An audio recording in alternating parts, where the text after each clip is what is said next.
Ce matin, sur la scène du Plessis-Théâtre, la conférence de presse avait des airs de comédie dramatique. Et pour cause, José Manuel Cano Lopez s'est donné un long monologue pour dénoncer l'impasse dans laquelle sa compagnie se trouve. Partenaire historique, la ville de Tours a décidé cette année de baisser ses subventions. De 145 000 € il y a 2 ans, elles sont passées à 70 000 €. Une décision dure à comprendre. Ce n'est pas une baisse qui arrive dans la méconnaissance de notre dossier. Je rappelle que pendant 6 mois en 2013 et 6 mois en 2014, plus les réunions d'octobre avec eux, la ville de Tours nous accompagne dans l'analyse financière de la structure.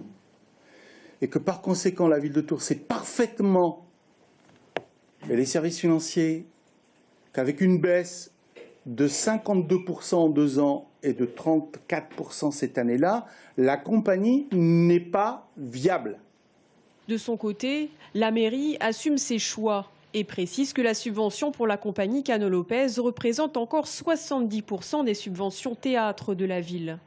Il ne faut pas oublier quand même que la ville, c'est ça la différence, parce qu'en fait on prend toujours à partie la ville, qui quand même reste son principal partenaire, pourquoi pas les autres collectivités. Et la ville a quand même ce cas particulier, c'est qu'en plus elle lui met à disposition un local, qui est pas désagréable quand même, on va dire un parc et un château. Ça a une valorisation. Si vous additionnez ça plus la subvention, je pense qu'on est très au-dessus de ses autres partenaires.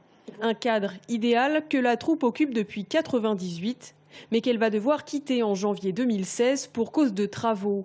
Les artistes installés en résidence, eux, y voient une perte immense.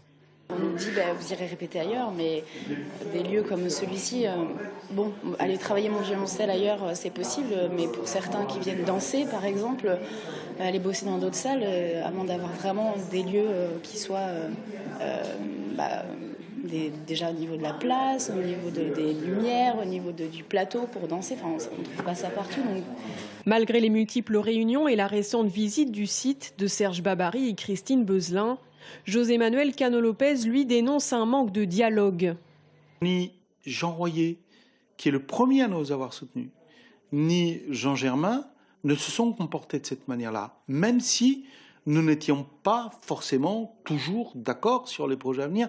Il y a eu un dialogue, on a bonifié des choses, on a maintenu d'autres. Si une incertitude demeure quant à l'avenir de la compagnie, les représentations sont-elles toujours d'actualité pour la saison en cours ?